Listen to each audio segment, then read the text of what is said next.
Bien. La leçon d'aujourd'hui se forme d'une question, mais à quoi sert le pKa? Bien sûr, on verra tout à l'heure, bien sûr, son intérêt en chimie, hein. Mais avant cela, on va définir quelques notions qu'on n'a pas vues encore. C'est quoi un acide fort? C'est quoi une base forte? C'est très très simple. Un acide fort est un acide qui se dissocie totalement dans l'eau. Donc, acide fort, base forte, c'est pareil, base forte. Donc, ce sont des espèces chimiques qui se dissocient intégralement dans l'eau. Donc, dissociation totale dans l'eau. Dans l'eau H2O. Donc, c'est par rapport à l'eau, vous voyez. Vous mettez un acide dans l'eau, s'il ne reste aucune molécule de l'espèce chimique dans l'eau, c'est que l'acide est fort. Et pareil pour la base. Maintenant, acide faible, base faible. Acide faible, ce sont des définitions pas très compliquées à comprendre. Acide faible, base faible.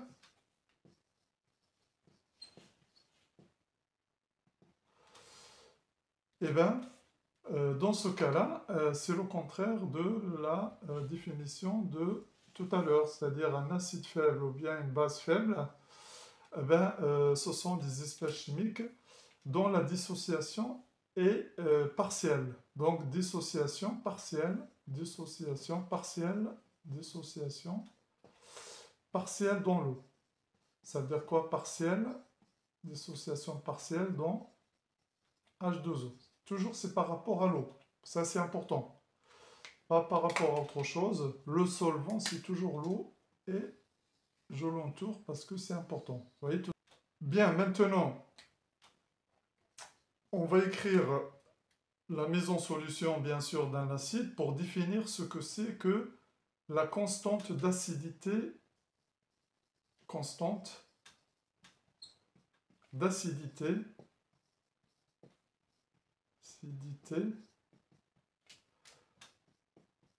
d'un acide. Bon, la constante d'acidité d'un acide, je vais donner bien sûr la définition dans le cas général. Et après, on va prendre un cas concret ou deux cas concrets, etc. Et c'est toujours la même chose. Sachez que je vous donne des exemples à chaque fois avec un acide ou une base de façon concrète. Mais sachez que c'est la démarche qui est importante et la méthode qui est importante à retenir et que vous appliquez à n'importe quel acide, à n'importe quelle base. Ça, c'est très très important. Et sachez que c'est en apprenant les définitions de base et les règles qu'on peut faire beaucoup d'exercices, qu'on peut réussir beaucoup de questions, etc. Bon, la constante d'acidité d'un acide, elle est notée Ka. A, acidité, le K, bon, c'est le nom qu'on donne à la constante. Si je prends le couple AH, A-, vous voyez, ce couple, la mise en solution dans l'eau va donner, voilà, mise en solution, ça veut dire c'est toujours la réaction avec l'eau, hein. Ça, il faut bien retenir ça, plus H3 ou plus. Voilà, bon là, jusque-là, il n'y a aucun problème. L'acide a cédé un proton pour devenir la base conjuguée à moins, et c'est l'eau qui a capté ce proton. Et il a donné H3O+. Bon, par définition, Ka, A-,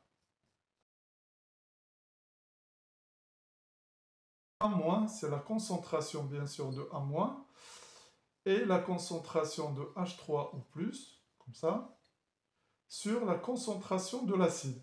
C'est la concentration de la base conjuguée fois la concentration des ions oxonium, ça s'appelle, hein, vous allez les appeler comme ça, oxonium, sur la concentration de l'acide. Après la définition générale, voici quelques exemples concrets. Si je prends par exemple le couple de l'acide éthanurique qu'on a déjà vu, CH3COOH, CH3COO-, voilà, et bien le Ka va être, comme on l'a dit, donc la concentration de la base conjuguée CH3COO- fois la concentration des ions oxonium sur la concentration de l'acide acétique. D'accord? Voilà. Bien sûr, ça vient de l'écriture de la mise en solution de l'acide éthanurique dans l'eau.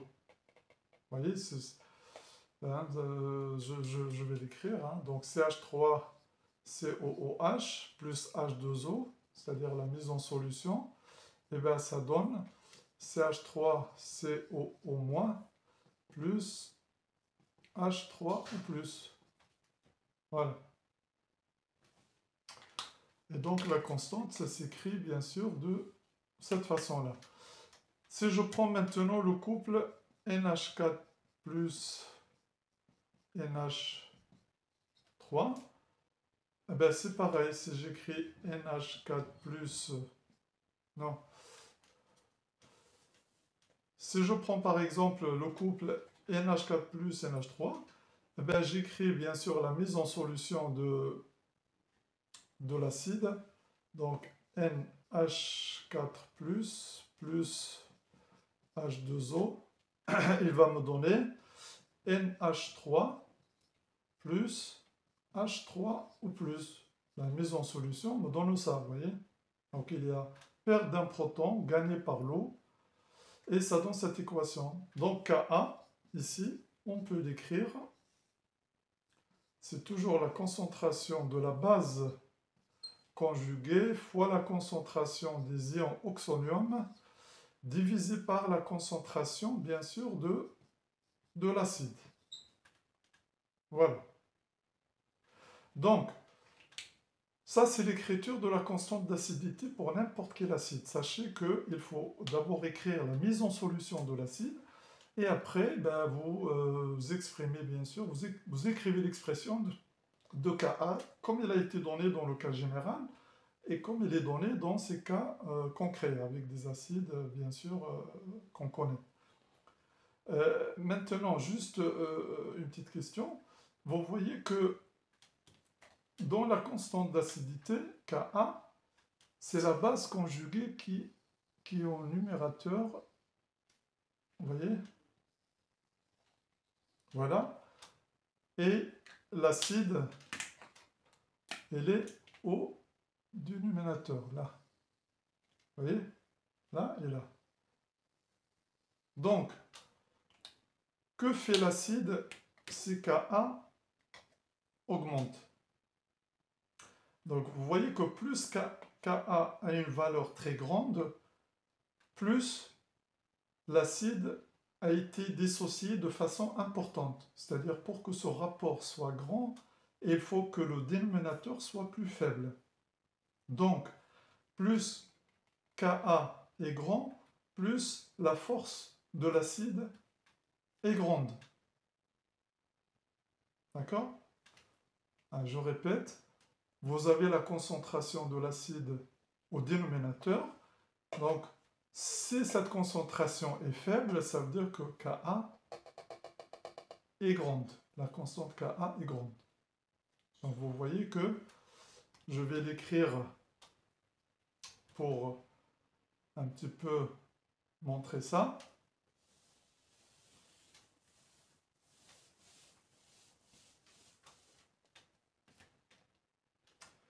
Donc, je vais écrire que Ka augmente, force, acide, augmente aussi. Et inversement. Et inversement. Vous voyez que si Ka a une valeur faible, c'est que l'acide s'est dissocié de façon très partielle, et par conséquent, le dénominateur est très très grand et donc ça donne un Ka très faible. Donc ça, c'est important à savoir. Plus Ka augmente, plus la force de l'acide augmente aussi. Et inversement. D'accord? Maintenant, le pKa, c'est quoi le pKa? pKa, c'est quoi? D'abord, une définition donnée dans le cas général. Le pKa, par définition, c'est moins log de Ka.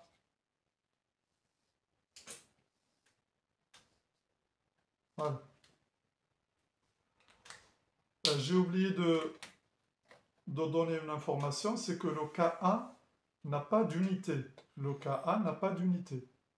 Ça, c'est important à savoir. C'est un nombre qu'on vous donne sans unité. Hein. D'accord? Je ne l'ai pas dit quand j'ai défini, quand j'ai donné l'expression de Ka, je n'ai pas rappelé cette information qui est intéressante et importante. Donc, vous voyez que pKa égale à moins log de Ka. C'est comme le pH que vous avez défini comme étant moins log de H3 ou plus. C'est exactement la même expression. Et d'ailleurs, si je veux maintenant Ka, si j'ai le pKa et je veux chercher le Ka par exemple, là c'est 10 puissance moins pKa. Vous voyez? Là, comme ça. Donc, tout dépend. Si on vous donne un pKa et on vous demande de calculer Ka, ben, il faut prendre 10 puissance moins pKa.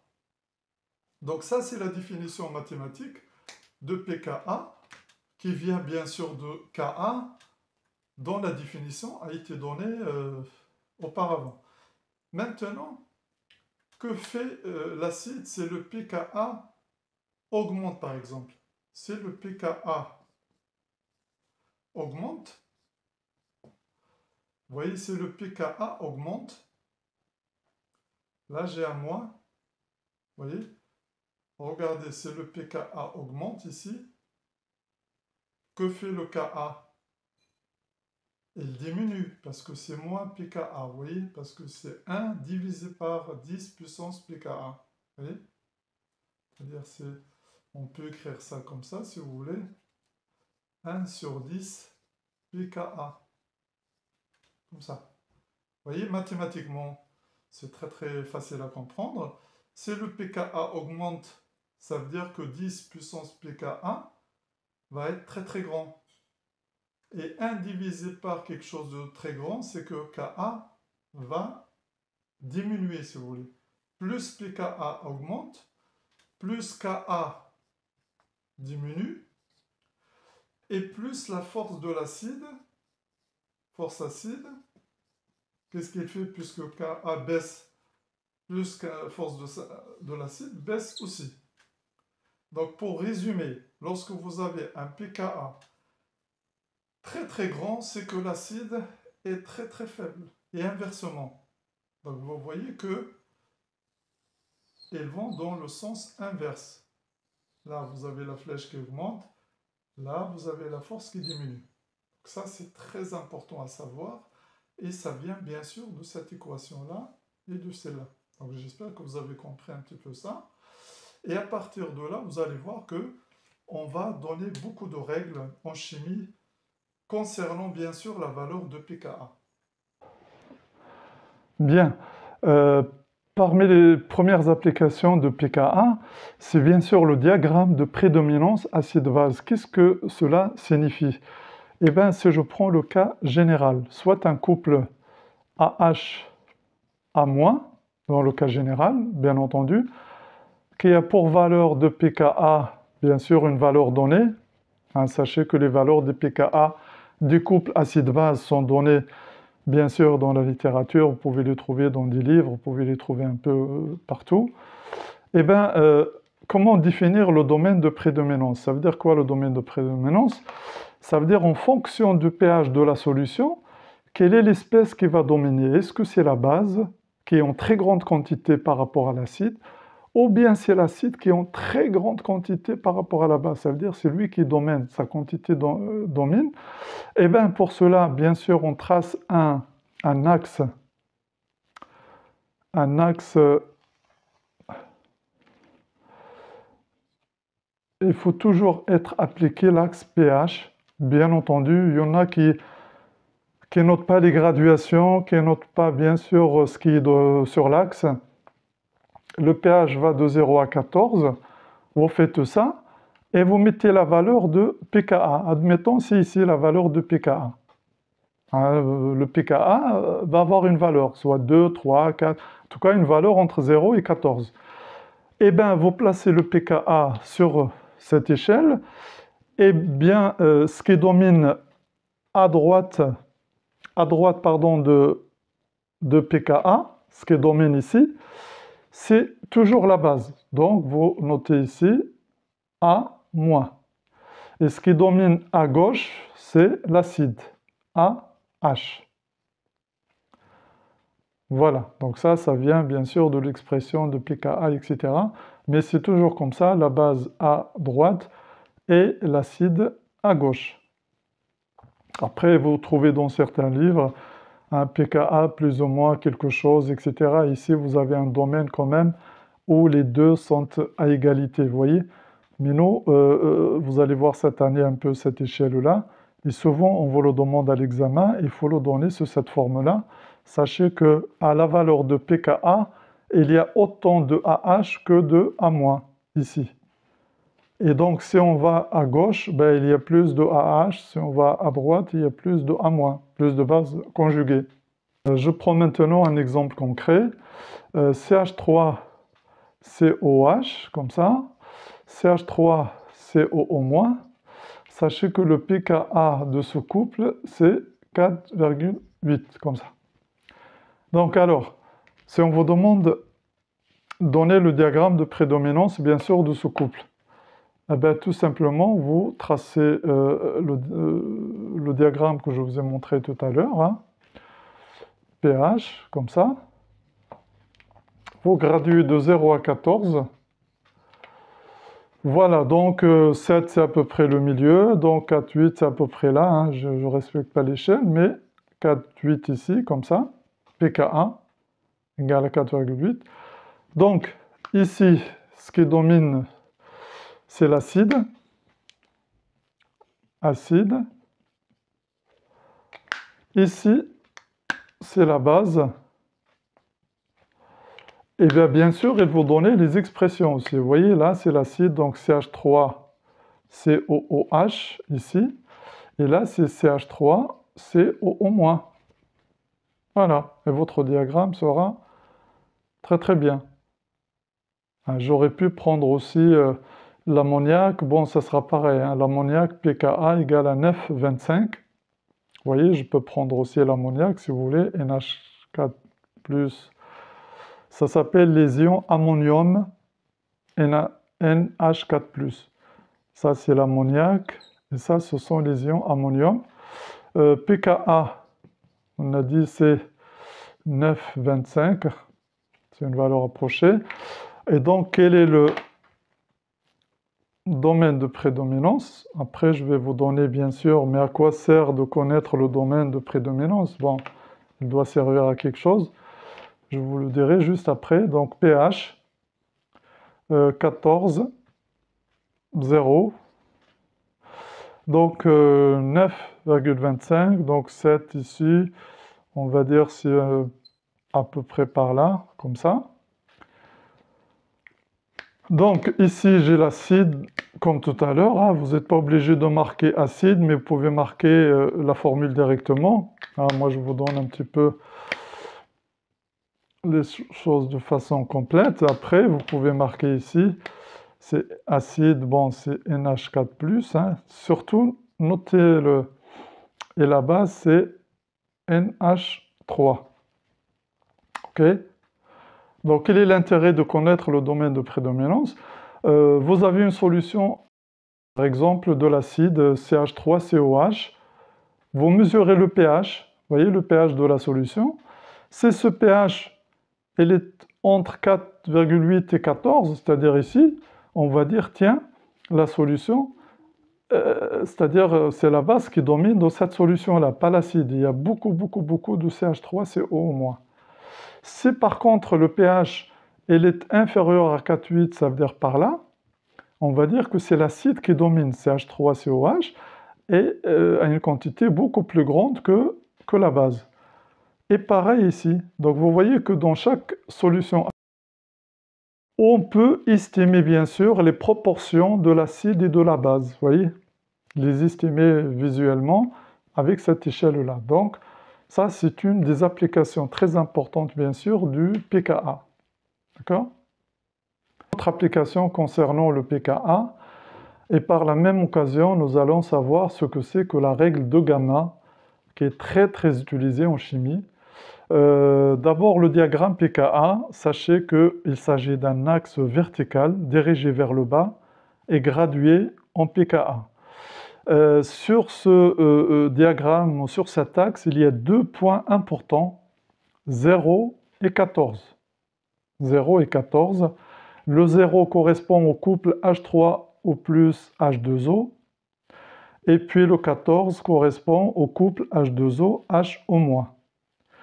Si je prends un couple quelconque, dont je connais bien sûr le pKa, ben je peux le représenter sur l'axe, à condition bien sûr de mettre l'acide à gauche et la base à droite.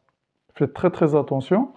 Il ne faut pas mettre le A- ici, par exemple, à la place de AH. C'est faux. Pourquoi? Eh bien, parce que le côté gauche, je l'ai noté ici, c'est que les acides. C'est-à-dire tout ce qui est là, c'est les acides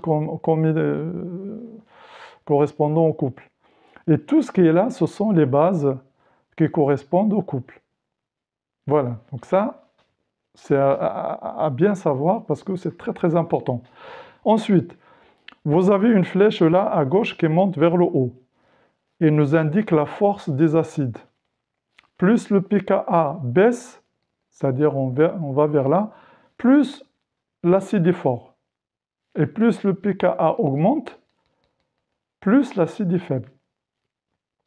Inversement pour les bases, plus on descend vers le bas, ça veut dire plus pKa augmente, plus la base est forte. Et inversement. Donc vous voyez bien que la force des acides monte vers le haut à gauche et la force des bases descend vers le bas à droite. C'est ce que j'ai noté ici. Plus pKa diminue, plus la force des acides augmente. Et inversement.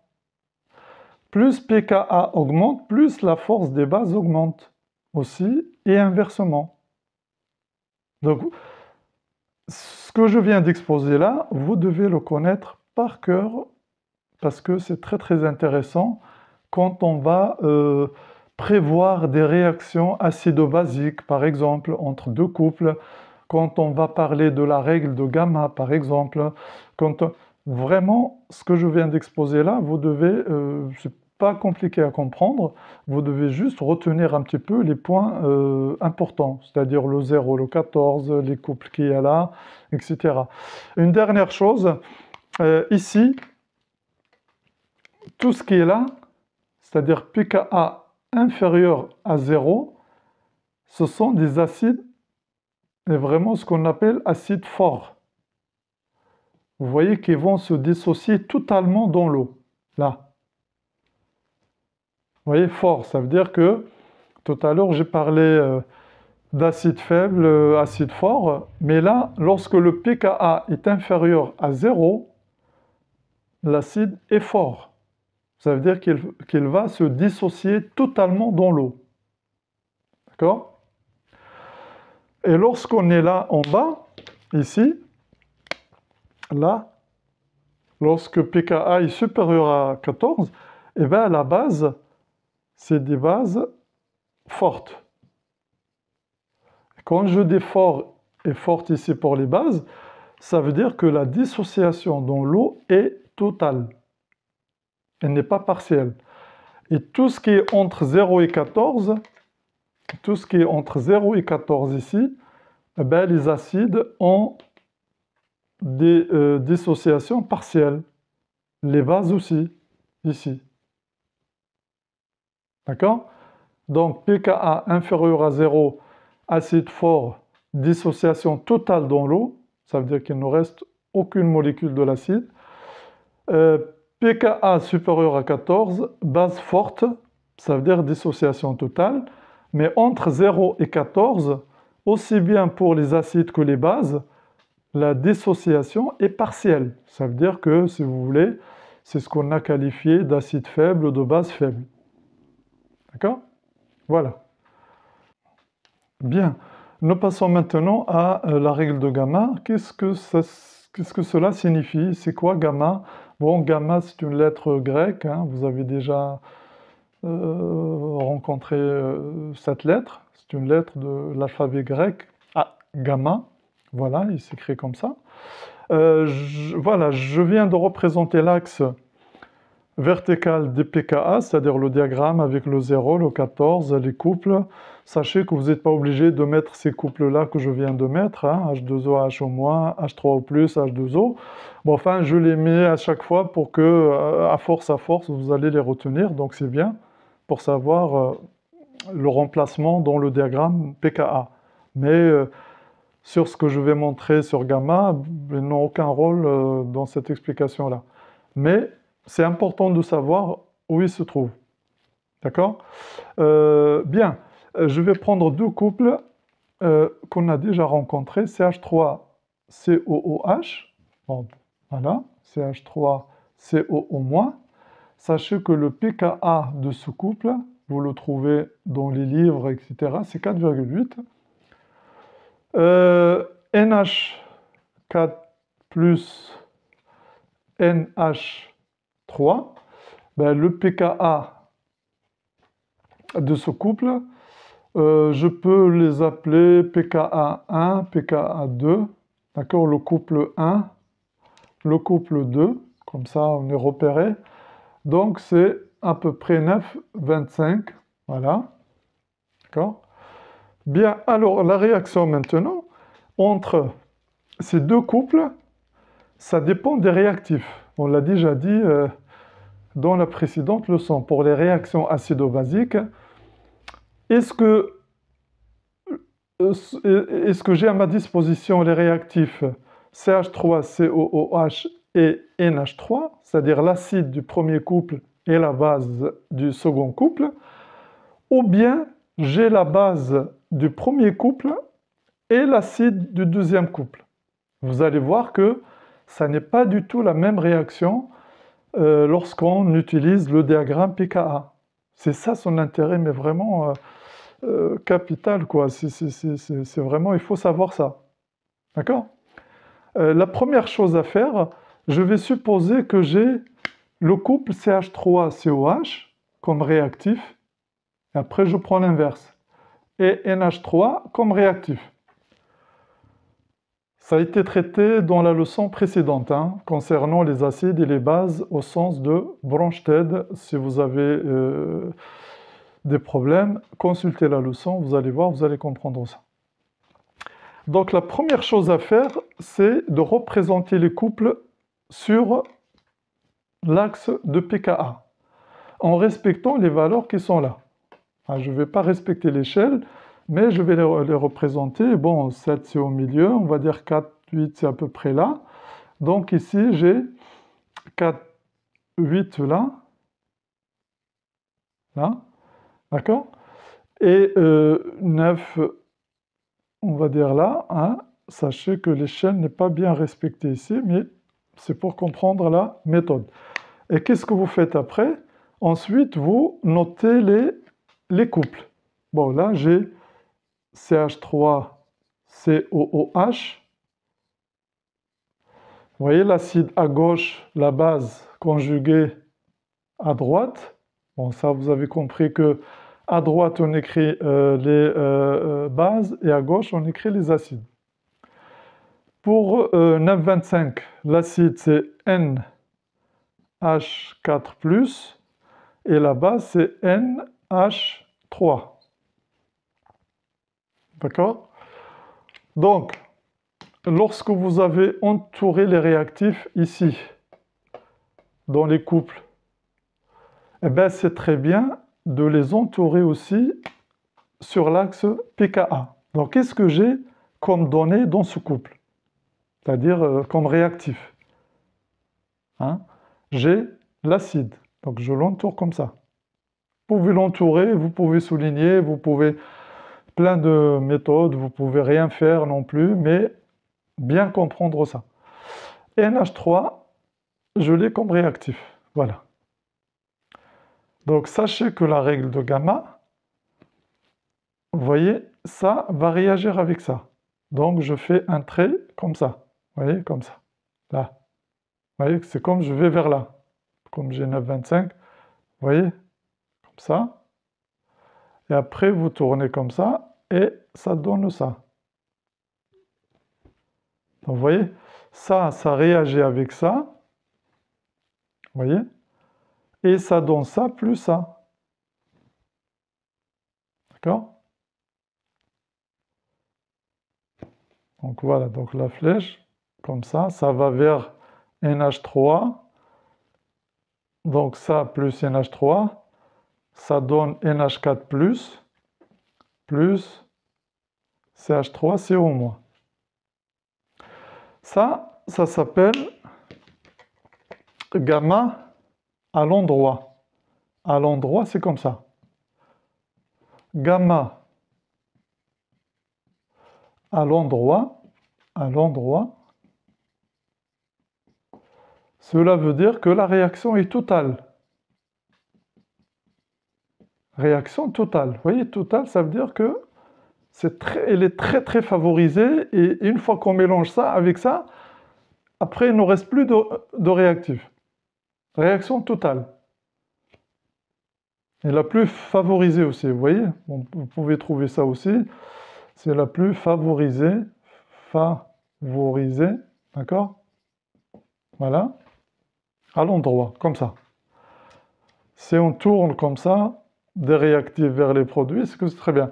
Bon, l'équation globale, bien sûr, on l'a déjà vu dans la leçon précédente, c'est-à-dire ça plus ça égale ça plus ça. Même égal, on peut mettre une flèche directement parce que c'est total. D'accord? Hein? Donc, CH3COOH plus NH3 donne CH3COO- plus NH4+, vous voyez? Si vous mettez égal aussi dans certains livres, ils mettent égal. Bon, enfin, sachez que la réaction est totale. OK? Si maintenant, on ne vous donne pas ces deux réactifs, on vous donne la base du premier couple et l'acide du deuxième couple qui est là. Qu'est-ce qui va se passer? Ben, on va voir ça, d'accord? Sachez que la réaction est totale, c'est parce que l'acide, quel est le plus fort de ces deux acides? C'est celui-là. Parce qu'on a dit que plus pKa, vous voyez, la force des acides, il est comme ça. Plus pKa diminue, plus l'acide est fort. Donc cet acide-là, il est plus fort que celui-là. Vous voyez, il est plus fort. Et puis, pour les bases, c'est comme ça la force des bases. Vous voyez, plus on descend, plus la base est forte. Cette base, elle est plus forte que celle-là. Donc, en fait, de chaque couple, celui qui est fort a réagi par ce qui est fort de l'autre couple. Vous voyez, l'acide le plus fort a réagi avec la base la plus forte. Et qu'est-ce que ça a donné quoi, cette réaction? Ben, ça a donné une réaction totale. Vous voyez là. On va voir maintenant le cas inverse. À savoir, j'ai comme réactif la base conjuguée de l'acide éthanoïque, c'est-à-dire là, CH3CO-, et j'ai l'acide conjugué de NH3, c'est-à-dire de l'ammoniac. J'ai ces deux réactifs et je vais les mélanger ensemble pour faire une réaction acido-basique. Donc, sur le schéma, le diagramme pKa, j'ai représenté bien sûr, comme je vous ai montré au début, vous représentez les couples, attention les acides à gauche, les bases à droite, vous notez les valeurs des couples, etc., etc. Donc il n'y a aucune difficulté à faire cela. Et ensuite, vous encadrez les réactifs que vous avez dans l'exercice ou bien dans un laboratoire, parce que vous cherchez à faire la réaction chimique hein, dans un laboratoire, ben vous encadrez les réactifs que vous avez au départ. Donc là, j'ai la base conjuguée de l'acide éthanoïque, je l'encadre. Bon, c'est ça le réactif que j'ai. J'ai l'acide NH4+, c'est-à-dire les ions ammonium, c'est l'acide conjugué de l'ammoniac. D'accord? Et maintenant, je vais faire la règle de gamma. Je vous ai dit, il faut toujours partir de réactif vers l'autre réactif. Vous voyez, je vais faire comme ça, je tourne et je fais comme ça, là. Vous voyez, tout à l'heure, c'était vers là. Là, le gamma va vers là. Donc, le gamma à l'envers, ça veut dire le gamma, quand il est à l'envers comme ça, dans le diagramme de pKa, ça veut dire que la réaction est limitée. La réaction est limitée, ça veut dire quoi limitée? Et ça veut dire qu'elle n'est pas totale, ça veut dire que quelques molécules de CH3CO- vont réagir avec NH4+, voilà, sans que toutes les molécules réagissent. Vous voyez, c'est la réaction la moins favorisée. Donc, c'est une réaction défavorisée, celle-là. Vous voyez, donc on cherche à faire la réaction entre un réactif de ce couple et un réactif de l'autre couple, c'est bien de prendre bon, les plus forts. Bon, donc, si on prend les plus faibles, c'est-à-dire la base la plus faible, parce que cette base est plus forte que celle-là, d'accord? Hein, la force des bases, c'est comme ça. Hein. La force des bases, c'est comme ça. Et la force des acides, c'est comme ça. Donc, on a fait réagir l'acide le plus faible sur la base la plus faible. Ça donne un gamma à l'envers, et donc c'est une réaction défavorisée, et c'est une réaction limitée. Donc, retenez, limitée, c'est très très important. Donc voilà, nous avons vu la définition bien sûr de pKa, ce que c'est que le pKa. On a vu quelques applications de ce pKa et je les rappelle rapidement, c'est-à-dire savoir tracer et faire un diagramme de prédominance d'un couple acido-basique et savoir utiliser bien sûr le diagramme pKa pour prévoir les réactions chimiques acido-basiques favorisées et voilà, et non favorisées aussi. Ça vous donne aussi une idée sur ça. Bien, voilà, j'espère que vous avez compris un petit peu à quoi sert le pKa dans ces deux cas qu'on vient de voir et puis la définition de pKa. Et puis à la prochaine fois. Au revoir.